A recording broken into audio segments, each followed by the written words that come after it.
On this episode of Purposely Curious, I sit down and talk to Guillermo Martinez, a harbor engineer at the Port of Los Angeles, which is also known as America's Port. Join us as we discuss some very interesting facts of one of the busiest ports in the United States. Ever wonder where your Amazon product may have come from? Chances are it may have passed through America's Port. So get nice and cozy as this episode starts now. Beep, beep. Hello, everyone. Today I have my friend Guillermo Martinez. He is a harbor engineer at the Port of Los Angeles, also known as my friend Gizmo. Say hi to everyone. Hello, everyone. How are you doing today? Good. It's a good day. It is. Yes. He's wearing an LA Dodgers shirt. Yes, I am. I'm hoping they win Game 7 today. Yeah. We'll see. Even if they do, I feel like they always choke in the end. It's a love-hate relationship. Let's put it that way. Yeah. It's the hope that hurts, right? Yeah. I tweeted the other day the Dodgers are doing what they do best. It's just dodging the championship. I actually was texting with some people, and I said, you know what the Dodgers are doing in a year where everything's upside down? I'm glad to see the Dodgers are being consistent for me. They're like, stop it. It's not over yet. Yeah, it's like a toxic relationship for some. Yeah. So, this is a year. We'll see. Yeah, we'll see. So you work at the Port of Los Angeles, and I wanted to have you just because, I could never understand. Obviously, my career is completely different. And so growing up, seeing the port, and I don't know if you could hear a train. I can hear a train. Yeah, so they pass through this neighborhood. Okay. But tell us what made you want to go into engineering. Okay, so I was also always one of those kids that was interested in how things worked, like going way back. And honestly, funny story. One day when I was really young, I stuck my finger in the socket, and it shocked me. Damn, you didn't die. I was one of those kids. I put my finger in the socket, and I got interested in how electronic things worked. And I got older, and I took a class in high school for electronics, and I went to school, Loyola Marymount, and got an electrical engineering degree. Shortly after that, I graduated and was going to take a job doing programming for Intel, but I ended up staying in LA for my family. I had some family and we needed to help them out. And so I stayed here, and I took a job with the Los Angeles Department of Transportation doing civil engineering transportation work. It was good experience. And then a couple of years later, I got a little bored. I wanted to see what else was out there, and the port was hiring. So the Port of LA was hiring, same thing, transportation engineer. So I went over there as a transportation associate, and the opportunities were just amazing. I mean, you can work on just anything from putting in a stop sign as a transportation engineer there to like building like a big $80 million bridge, to building 110 interchange freeway projects that were building bridges and just reconfiguring everything. It just really caught my attention, and I just, being curious, just wanted to know more about transportation and civil engineering. And the more I did it, the more I really enjoyed it, and the more I learned, and then the more I grew. And honestly, they just kept promoting me for some reason, even though I had an electrical engineering degree, and to the point where I ended up being in charge of the transportation section at one point. And it's just a great experience just seeing the port. Me and my family used to go down to the Ports of Call growing up. Yeah, right? so did I. Yeah, so we'd go there like every weekend on Sundays. And, I just never thought I'd end up working there. But you see those big 100, 200-foot cranes. You see the trains. And then you start figuring out how this all really works. And before you continue, though, can you tell the listeners what Port of Call, where we used to go, is so that they can envision it? So Ports of Call is basically in Spanish where you go eat mariscos, right? So there's Seafood. all the seafood. Yeah. And my parents, I'm Salvadoran, like you are, and my parents love seafood. So the only place you can get real fresh, good seafood at the time growing up was you go to San Pedro, you go to the fish market. So you go there, and there's a fish tank, and there's crabs and lobster, you name it. You pick what you want. They steam it for you, season it, and then you sit there and you eat. Yeah. And people still do it every Sunday. It gets crazy.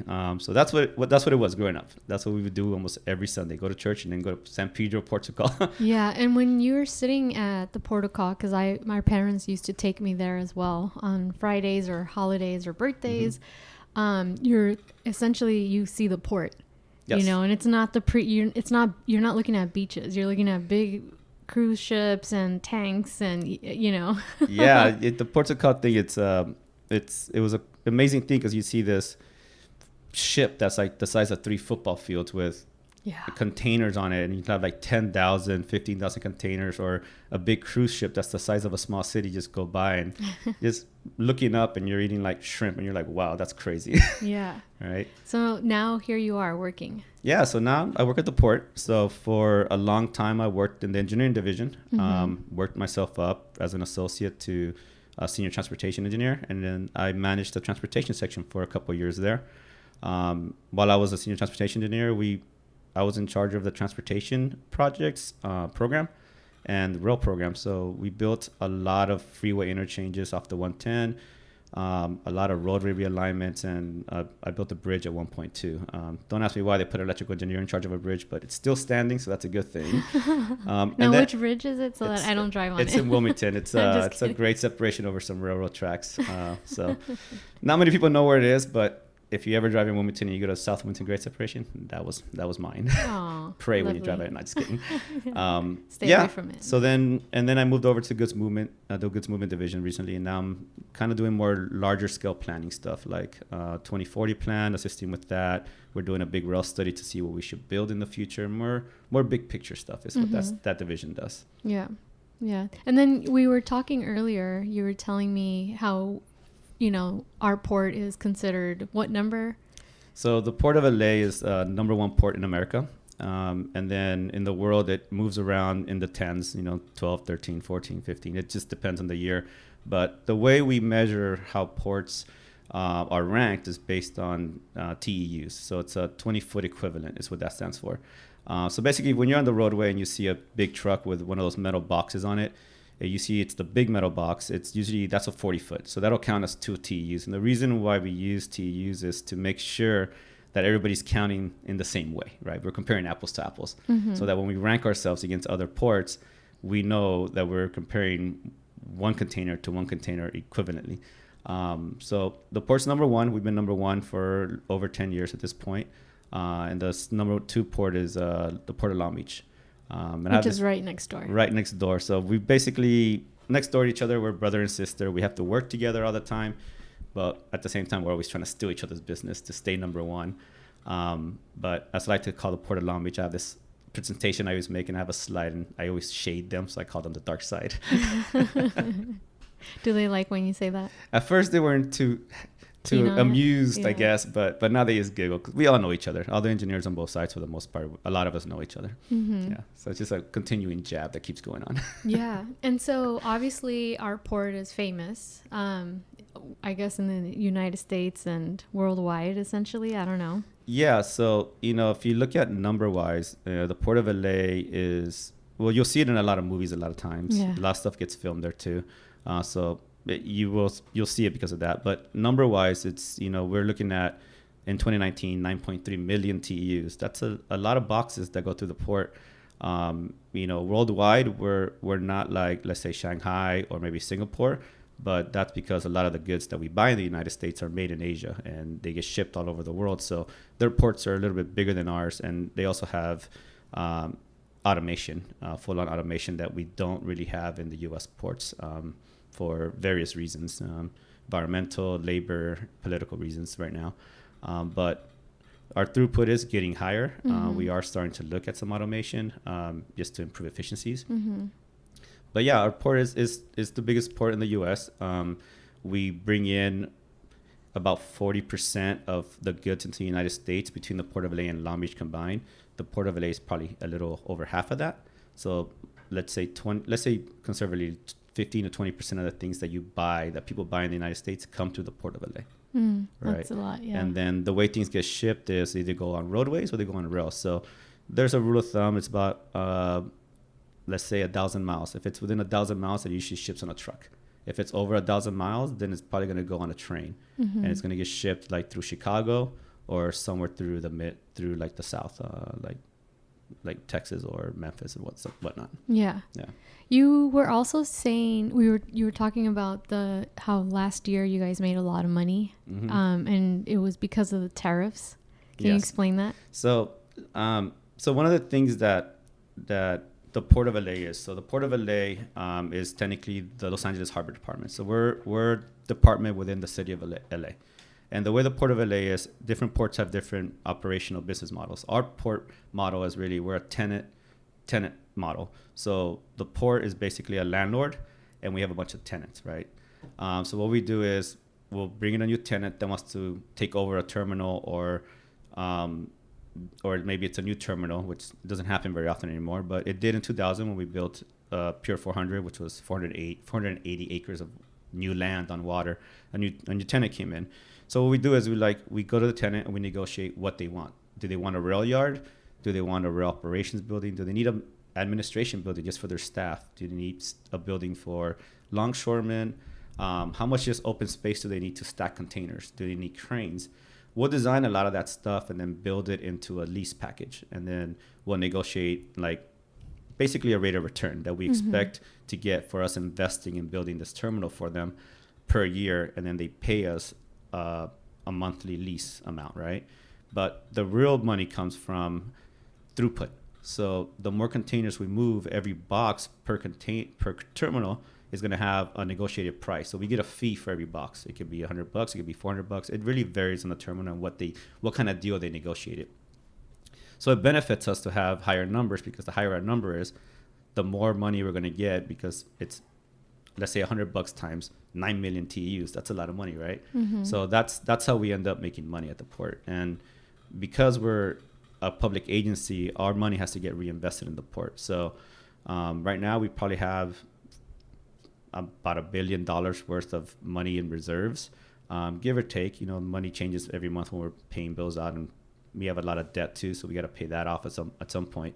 But not now. At some point. Not now. Well, you pay the debt off and then you reinvest it, or you stretch out the debt with a different bank, and then to use that money to build new infrastructure, right?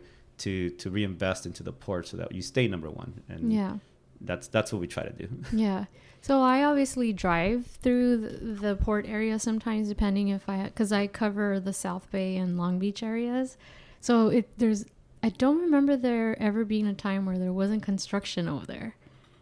Yeah. Am I right? Or there's always something being built. Yeah. I've been at the port since 2004 now.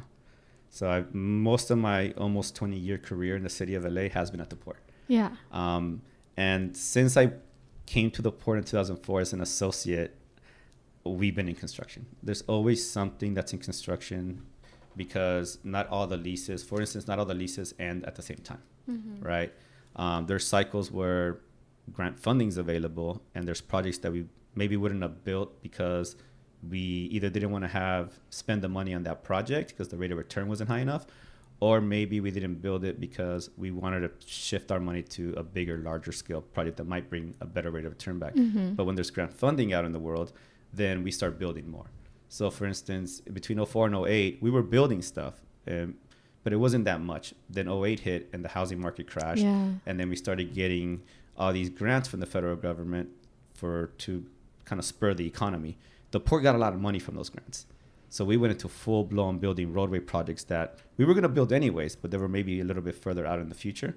But those grants also had deadlines that said you got to build this stuff in 3 years. So we sped everything up, right? And then that kind of continued throughout time. And then California's been really good at, we keep approving propositions that have grants. So there was Proposition 1B back in 06, 07, 08, I believe. And then we just approved SB1, the gas tax one, 2 years ago. I can't remember the year. But that's bringing in millions of dollars every year that gets distributed to different city agencies. And we're in that competition for money. So we get money to build projects. So everyone that's listening that doesn't live in the U.S., California, one of 50 states in the U.S., pays the highest gas for your cars than other states. So we do I feel like they're always adding taxes, but here we have someone telling us that it is being used. It is being used, yes. Because I have always wondered, where the fuck is that money going? Because then you go to another state and instead of paying like $4, you're paying like $1.90, If you've noticed over the last 2 years, every time you drive on a freeway, there's massive construction. It's no longer just paving jobs. They're building new interchanges. There's new little bridges connecting one freeway to another. And a lot of that money is coming from SB1 now. The other pot where that money's coming from is Metro, who runs all the buses and the rail lines in LA. They managed to pass what used to be Measure M and then Measure R, the sales tax, right? So it's half a cent, half a percentage, whatever. But now they don't sunset there forever. So every time you buy something in the county of LA, Metro gets a percent of that tax, of that 9.7, whatever it is. And then that money gets distributed to cities and the ports to build stuff. Yeah. So we've been getting a lot of money from Measure R as well to build projects. So that's why you see so much construction at the port. And that's why you will always see either we're using our own money, we're using grant money, or a combination of both. Yeah. So I'm glad that you brought that up, because I was always wondering where is my excessive amount of money going to. Yeah. So our big thing, that's actually something that I work in my new division, is we do a lot of grant funding procurement. So our one of the big tasks that my supervisor has handed down to us, staff, is we're in charge of identifying grants, writing grant applications, and then getting the grant money. What that means, we have to do a lot of studies. You have to usually prove, what does that project do? Like, so if you try to get a grant money for a new rail yard, you have to prove that you're taking trucks off the road, because a train will use less, will put less emissions in the air than 10,000 trucks, right? So every time we're like, by building this rail yard, we're going to take 1,000 trucks off the roadway every day. Over a year, that's a lot of trucks, right? And not only does that reduce traffic, it reduces emissions, and then we'll most likely get a grant for it. But we have to show things like that. We have to show that there's benefits, and then we have to come back after the project's done, and we usually get audited, and we have to show that, one, those truck trips did get reduced, and two, that we do have emission savings somehow. And let's say you don't meet that, you have to pay the money back? Technically, yes, you have to pay the money back. Most of the time, we do extensive studies to prove that we can hit those numbers. We do like a lot of environmental studies. We have models. We have like the county to the Southern California Southern California Association of Governments has a traffic model where every city in the LA County area or in the metro area needs to submit any future projects into that model, and they will model it to see if we can attain emissions standards throughout the state that have been set by the federal government and the state. So every time you add a project, the model updates and it goes, well, if you build that and you don't, then we're not gonna hit that line that we need to hit. So they coordinate all that stuff. So we have to hit that. And our model, the Port of LA, took that SCAG model and we added layers on top of it of more numbers, more complexity, because we have more data and we have enough money and grant money that we've been able to build a better model than SCAG. So usually we'll be like, yes, we will reduce these many trucks. The model says this and this is how. And we have like 1,000 files that'll back up saying this is where the cars went, right? Yeah. So you guys are the big ballers. Like, you guys know what you're doing. Yeah, it's good. I mean, well, that's one of the cool things about being like the Port of LA, like being able to say that you're the number one port. Like, not only are you bringing in containers, you're getting money off that. So you have enough funds to really invest in the research into the research. And the reason why you invest in the research is because you want to leverage your capital money that you're bringing in to get grant funding. Right. So basically it's always like a matching fund. So what we do is let's say you have a $50 million project, we'll try to get at least half minimum in grant funding. So if we get $25 million and we didn't spend 50 on that project, now we have $25 million to spend on another project. Nice. So you want to leverage your money and get as much grant funding so you can build more projects. It's basically the approach. That's the rich man's approach. Yeah, basically. Very good. Yes. Make your money work for you, right? Yeah.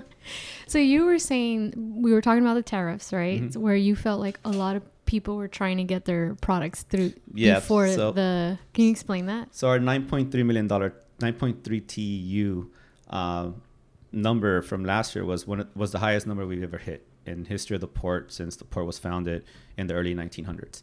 And the reason why that number hit is, one, we were in a good economy. So people were buying stuff. Like if you buy stuff on Amazon or Target or Costco, it's coming through the Port of LA most likely, because almost everything that we consume in the United States is coming from Asia. That's where all the factories are, because it's easier to manufacture there and ship it over here. What the port ships out a lot of times is like soybeans is one of the big things we ship out, cotton, raw materials, fabrics, recyclable metals, and then it comes back as an item.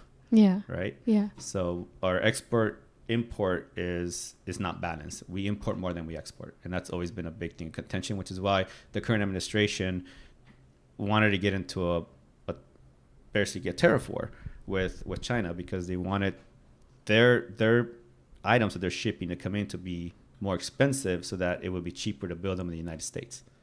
Whether or not that's working, we don't know. I mean, the tariff war started, and then when we thought people weren't going to start shipping things, what happened was people actually tried to beat the tariff deadline of December 30th, 2019, right? So at the end of the year, we saw a real high spike in imports because people were trying to make sure they brought their equipment or their tools or whatever they were buying into the United States before that tariff hit.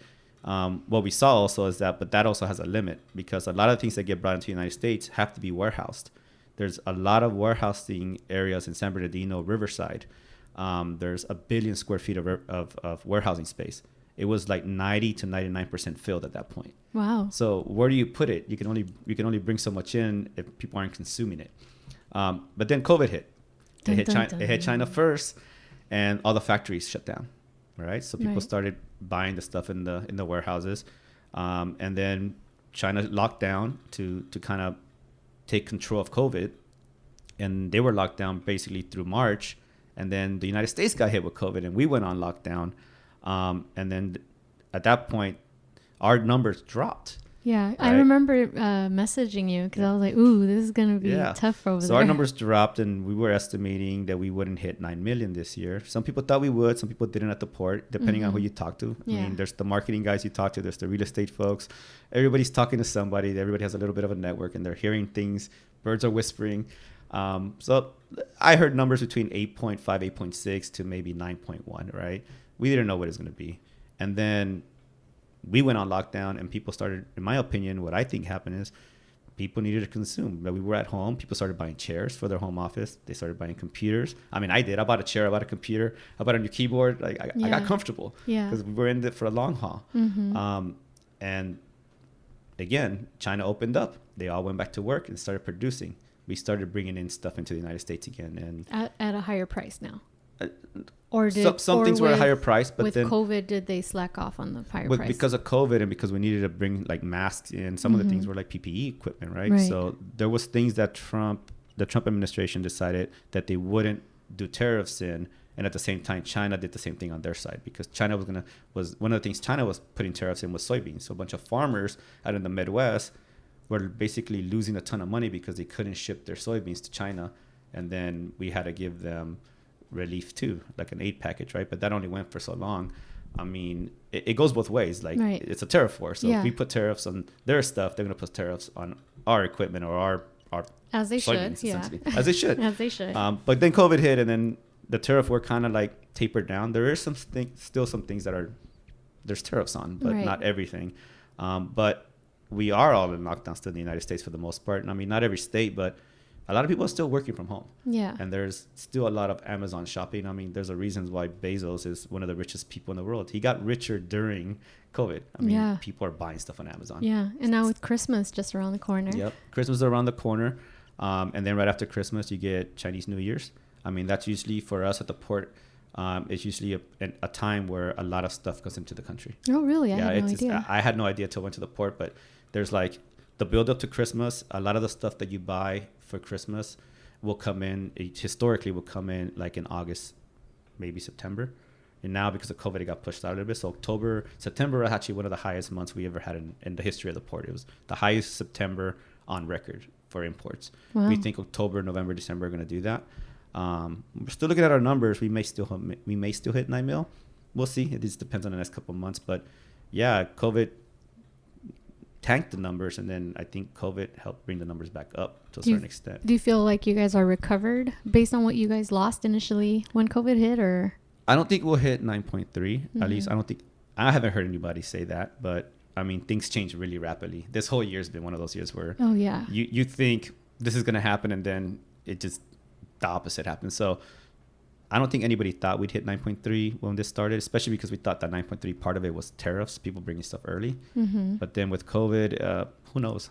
Who knows? Yeah. I mean, we'll probably be somewhere near 9, maybe, I think. Yeah. My personal opinion. Which would be essentially a good year. Which would still be a good year. Yeah. On COVID. Because the first time we broke 9 million was, I want to say 2018. We hit 9.1. So if we're somewhere around there, I think it's still a good year for the port. For sure. Because it was shut down. Nothing, like the first Yeah. few months was like, Yeah.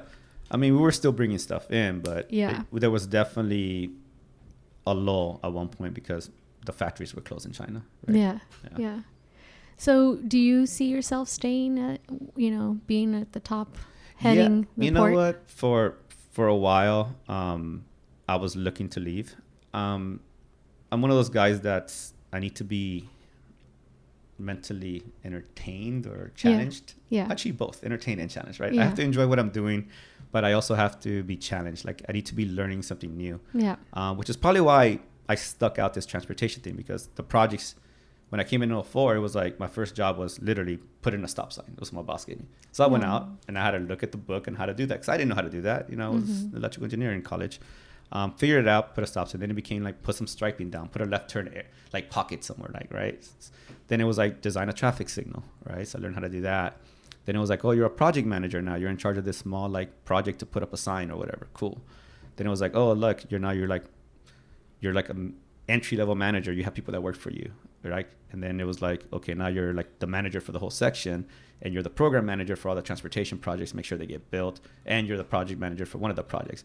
So it was always like more responsibility, always a new challenge. Like I said earlier, like that bridge, I should have never been in charge of that bridge, like in my opinion.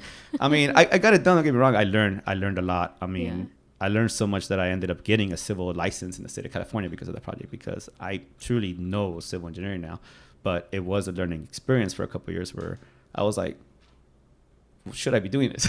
Right? And then the port just honestly saw that I was learning, and they kept promoting me, and they treated me really well. And then recently, now I'm a harbor engineer in the goods moving division. And what I like about that is, if I got into this transportation world and I got a good opportunity in DOT to learn a lot of good basics, a lot of like the foundation of what transportation engineering was. I had a really good boss there when I was there too. And I came to the Port of LA and I had a bunch of good bosses at the port that really just pushed you to be better.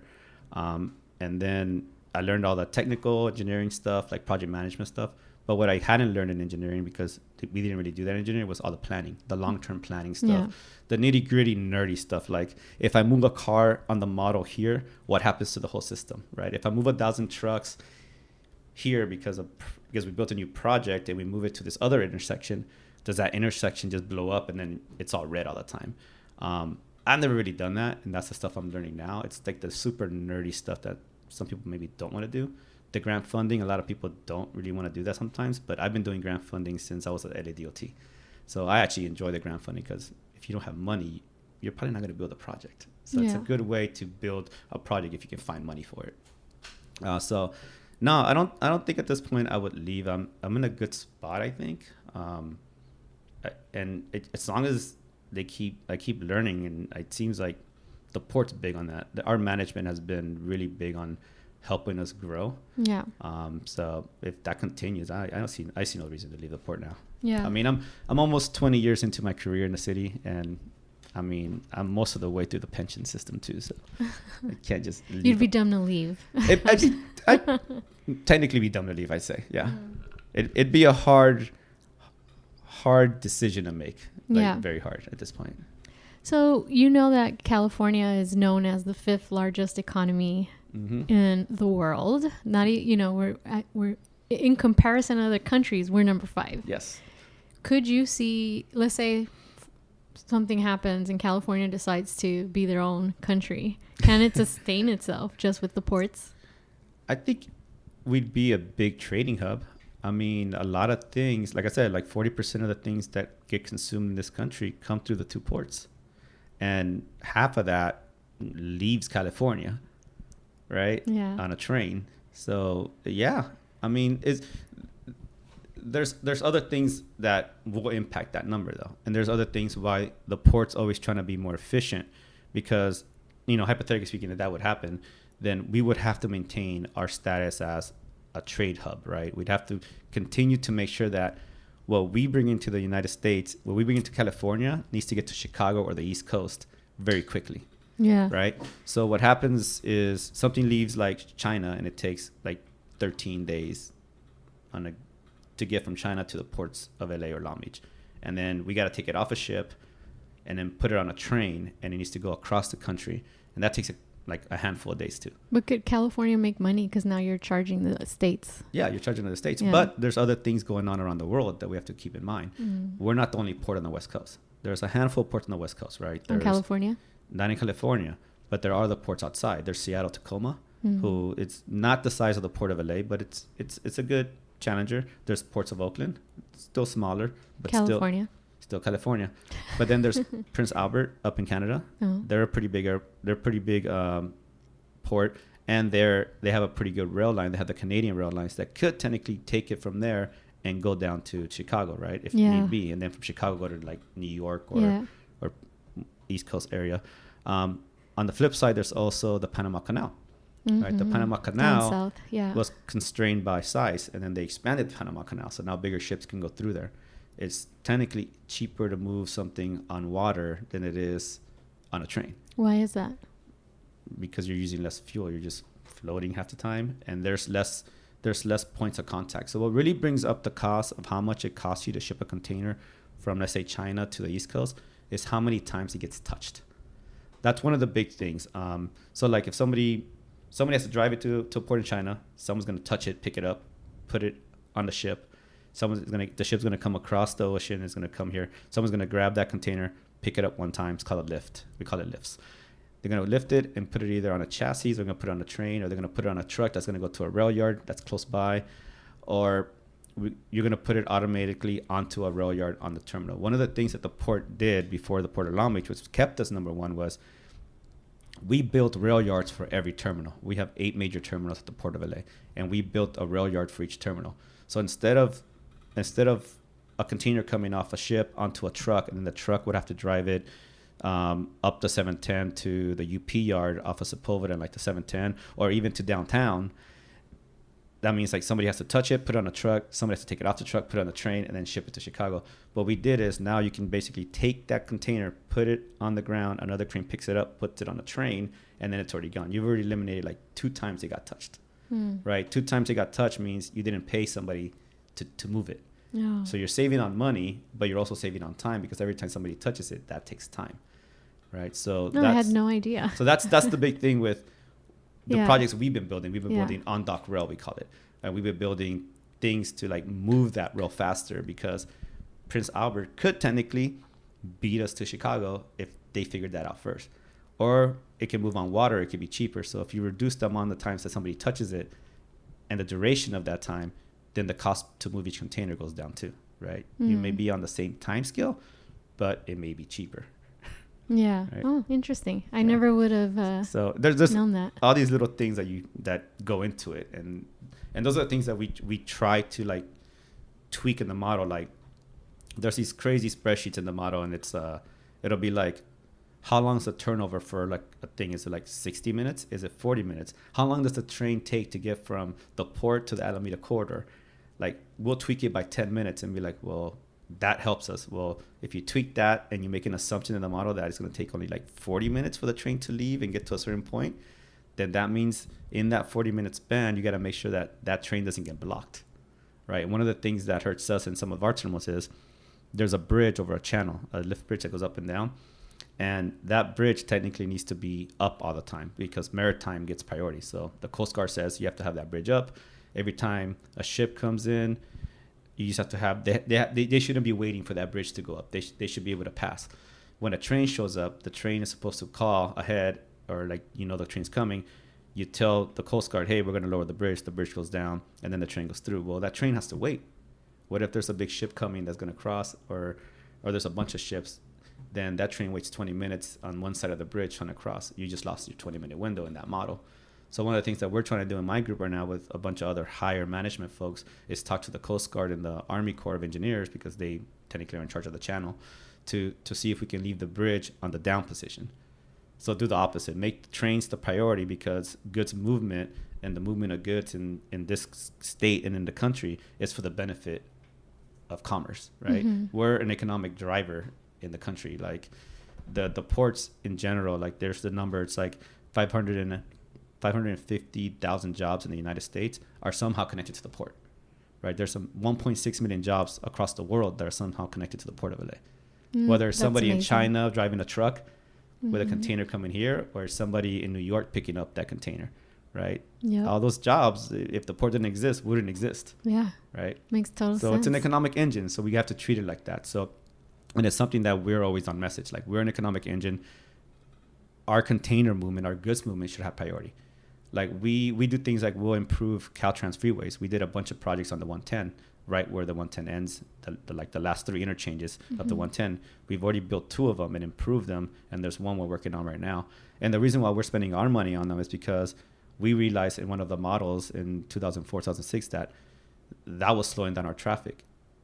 There was too many signals. The signals weren't like giving us green lights. Some of the off ramps weren't very functional. We're in direct connections to the terminals. So like it would take them like 10 minutes to get from the terminal to the on ramp. Well, we fixed that. We built a great separation so they don't have to wait for the train. And then we built a new roadway to connect it all. So now it takes them like 2 minutes to get to the freeway. But that's 8 minutes. They're not spending fuel. So you're saving emissions. You're not creating traffic. And things are getting everywhere quicker. Yeah, truly gifted people here, because I had no idea or would have never thought to think of any of that. Yeah, so we work with Caltrans, and we have to we're building stuff on their property, and we're paying for it, but they still have to approve it throughout the whole process from inception to construction. So we do a lot, but our message is always, we're an economic engine. Like you need to help us move containers because it helps the country in general, right? You can't argue that. Yeah. That's for sure. You want to buy your Amazon Prime stuff. It comes from the ports. Yeah, that's amazing. And it's crazy because those containers are pretty heavy, right? Yeah. Oh, how about the ships? Do you guys regulate the ships that come in or no? No. So ships, what happens is with the ships, we have certain tariffs and that we implement. And what it is like we dictate the speed the ship can come into the ocean, the type of fuel that they can burn. And one of the things that we're building into everybody's leases now is that when they come to shore and they park the ship, they can no longer burn diesel to keep their generators open, because these ships have to stay on while we're working to take containers off. And one of the biggest pollutants would be when they were parked, because when they're parked, they were burning something called bulk fuel, which is basically like dirty diesel. So you see those big black smokestacks, right? And you're parked there for like a day or two while your 15 to 20,000 TEU ship is getting unloaded, and you're just burning fuel. That's messing up our emissions. It's messing up our water. So the Port of LA came up with this idea like 20 years ago, and it finally got implemented like 10 years ago. We call it AMP, Alternative Marine Power. So what we do is we bring basically power from DWP onto a big station on the docks, and then when the ship comes in, we plug them into electrical power. They turn off their generators and they're running off electricity. So in order for a boat from another country to come in, they have to have that? If they're in one of our existing terminals, and they've all signed lease agreements or amendments to the lease agreements where that's a requirement. They have to retrofit their ships or build new ships that are AMP capable. Wow. Even the cruise ships are starting to do that for us. I had no idea. Yeah. So we spent a lot of money on that. We actually set the standards for the world for how AMP works, the connector types, what the connector is, what voltage it works on. So innovative technology is stuff that we've done a lot of. We do impose things that they can and can't do. They're obviously not allowed to drive their own ship, and we have port pilots that work for us. So when the ship's like 3 miles out, they'll go out on a boat and they'll get on the ship with a ladder. Really? And then they'll drive the ship in. Why? Why is that? Because the port pilots know our port better than anybody else. So we just don't want an accident to happen. I had no idea. So we have port pilots that they'll get on the ship 3 miles out, and then they'll ride. When they get in close to the breakwater, then they'll steer the ship. And then we have tugboats that help them. I've seen those tugboats when I've been at Port of Call having seafood. So there's a lot of that. I mean, we have a bunch of fire department stations around the port that we pay for, right? The big ships that they have water cannons and stuff. There's a lot of money that the port does pay for services. We pay DWP for our power. I mean, all the cranes are electrical. So we don't pay that. We don't pay that power. The terminals pay it. I mean, there's a lot of water that gets used to operate a terminal. All the ships get plugged in. Other things that we've done to clean our port up is we have something called a Clean Air Action Plan that both ports entered into or prepared probably around 10 years ago too. during our previous executive director. And what that did is the plan was to clean up the water and the air. And that's where AMP came. Like, that's one of the things. AMP was going to be part of that plan, like to reduce emissions, right? Other things is the type of vehicles that the terminals are allowed to use now. I mean, they can't just be burning, they can't be using trucks in the terminal that are 20 years old burning diesel all day long. A lot of those trucks are now turning into electrical trucks, right? Some people are trying to play with hydrogen trucks. We have all these random just test projects that we do, like with Toyota and Volvo, to see if we can use this truck. But obviously technology gets better, so now we're tier 3, we're going into tier 4, I believe, of the truck, and each truck has an engine. It's really what you're doing with the tiers is you're defining the engine and what year that engine was built, and then what emissions capabilities it has, right? Kind of like in California, the car in California that Toyota makes is way more emissions friendly than a car from like maybe Texas, right? Because we ask for better gas mileage. We have all these crazy standards that everybody else has. Yeah, and the rest of the U.S. swears that we're in shambles. Coal burning, whatever. But No. but yeah, so we've not forced, but we've agreed with the terminals to help us with that, because the one thing about the Port of LA too is like we're surrounded by 2 communities. We have Wilmington to the north, and then we have San Pedro to the west, and it's basically community, roadway, terminals. So we have to be good neighbors. So environmentally, the Clean Air Action Plan does that, where our goal is to clean up the water and clean up the air. It's to leave it better than we found it. And we've been investing a lot of money in environmental projects to do that. We monitor water like all the time. We have a big environmental group that's what they're in charge of. We have stations monitoring air. We have stations. They go out and they collect water samples on a boat. We test that. And for the last couple of years, more than a couple of years, we've shown that every year emissions and pollution in the water has gone down. That's amazing. Yeah. So do you believe in climate change? Yes. I'm an engineer. I can do not like it's you have to. But people who work in coal are going to be like, it's not true. I mean, we had a whole study at the Port of LA where we looked at climate change and sea level rise. I mean, we're a port. So what happens if the water rises 30 feet by 2050? All our wharves are underwater. What do you do? Yeah. Right. So we've looked at that to see what the impacts of that is. And can you plan out to 2050? You can't really plan out to 2050 when it's 2020, and all your leases expire in 2040, right? Or 2030. It's hard, but we're making an effort. We were cognizant that climate change is a thing. We're cognizant that if we keep polluting the world, the sea's gonna rise, and we're all gonna be underwater at one point at the port. So we're trying to do our part environmentally to help. Yeah. My thing too is that historically, take away all the shit that all our cars and everything. We've had the ice age. We've had droughts. No one questioned that shit. Yeah. You know what I mean? So even if we weren't adding to it, making it faster, it's the cycle of the world. Yeah. Where historically, if you look it up, there was the ice age, the droughts, and it's just cyclical. I agree. Yeah. I'm not discounting that. I'm just saying we are speeding it up. We are. We have our foot on the gas pedal when we shouldn't. I know, but that's what I'm saying is like people are dismissing it. But even when we didn't have cars and trains and planes, it was already happening. Like in the history of the world, it's been proven. Yeah. So I don't know. It's just there's more people in the world, and we ignored it for a long time, right? And it's catching up to us. So the port's trying to be a good neighbor. I mean, we have all these community groups that we interact with projects. We try to get their input. Some of the projects I've worked on, after presenting to the community, we have a bunch of neighborhood councils in the city of LA. It used to be before it was the Port Advisory Committee, but then we ended up with neighborhood councils during the Villaraigosa era in Han. And, we meet with them once a month. And we go to their meetings, and we'll show them our projects, and then they'll be like, we don't like that.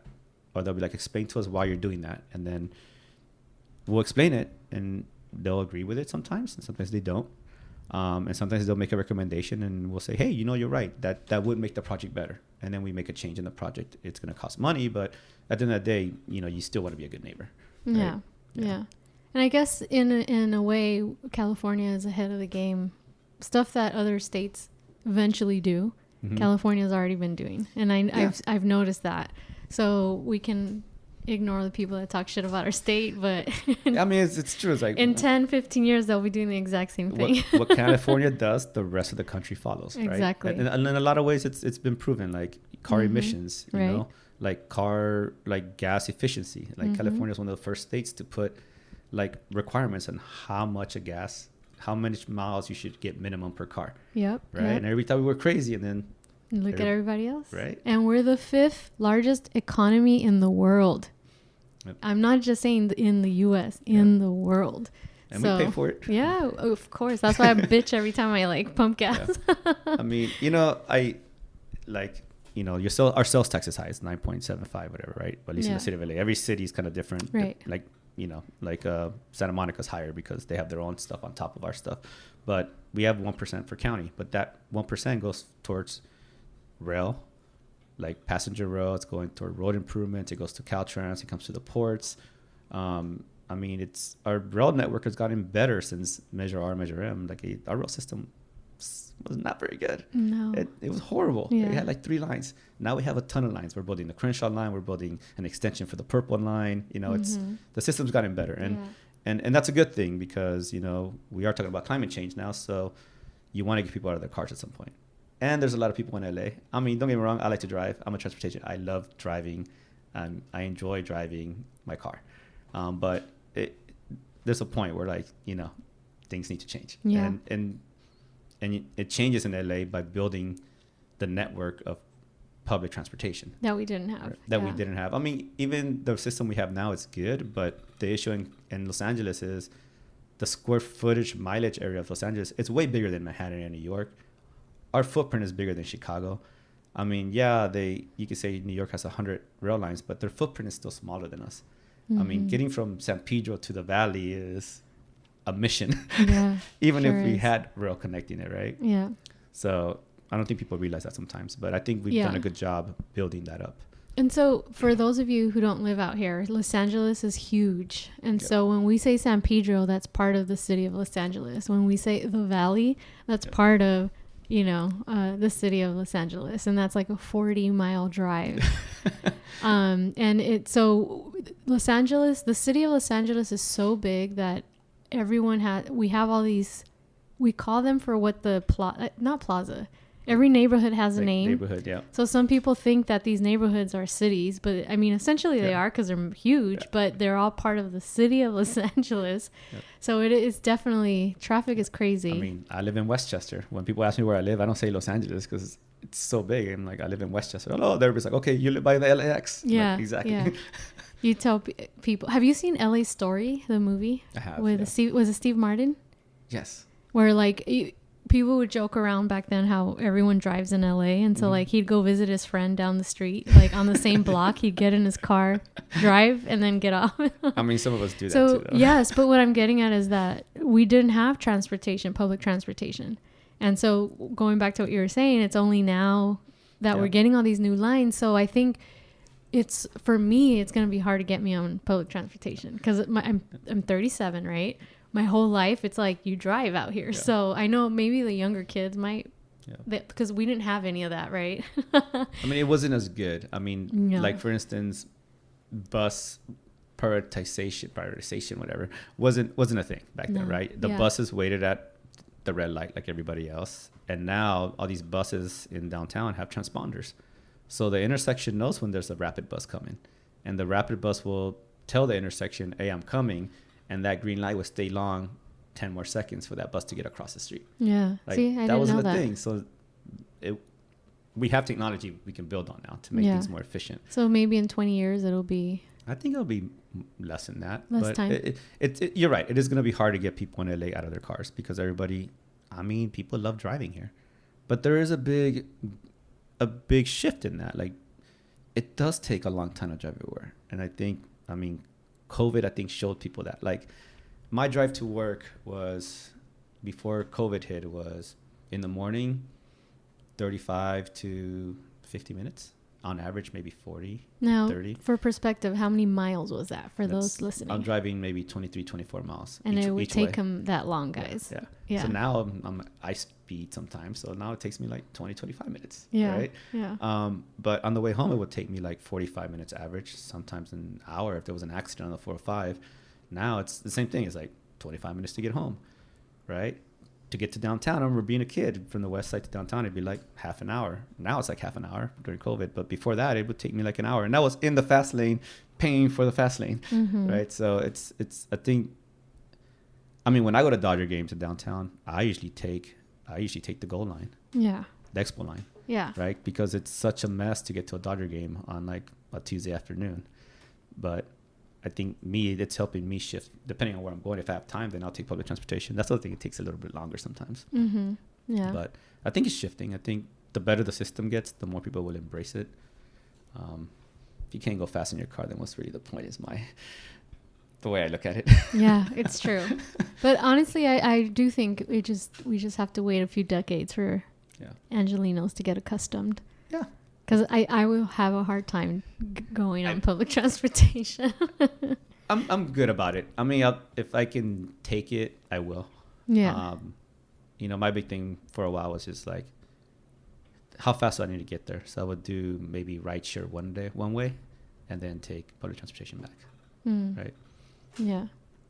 Because especially if you're like going to downtown, like there's no parking anymore. Yeah. Right? All the parking went away. Now it's all housing. Yeah. And then there's all these rules about if you do low income housing in housing, then you don't have to provide as many parking spots, right? No, I didn't know that. So parking in downtown got a little harder, which meant all the parking spots that were there were good real estate, which meant parking rates went up.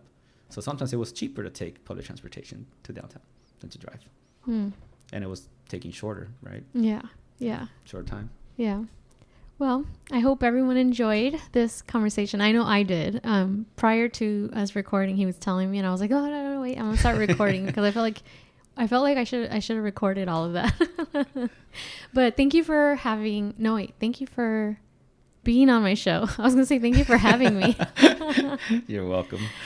We should do it again. Maybe we can talk sports or something next time. Yeah, for sure. Yeah. So yeah, this was fun. Yeah, thank you. So I hope people enjoy it. Yeah, I'm sure they will. I do have a few listeners who are nerds, so I definitely Awesome.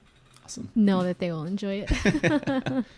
All right. Well, I'll see you guys next time. Bye. That was episode 34 of the Purposely Curious podcast. Make sure to subscribe on Apple Podcasts, Spotify, and on most podcast platforms. And follow us on social media at Purposely Curious on Instagram and at Purposely C Pod on Twitter.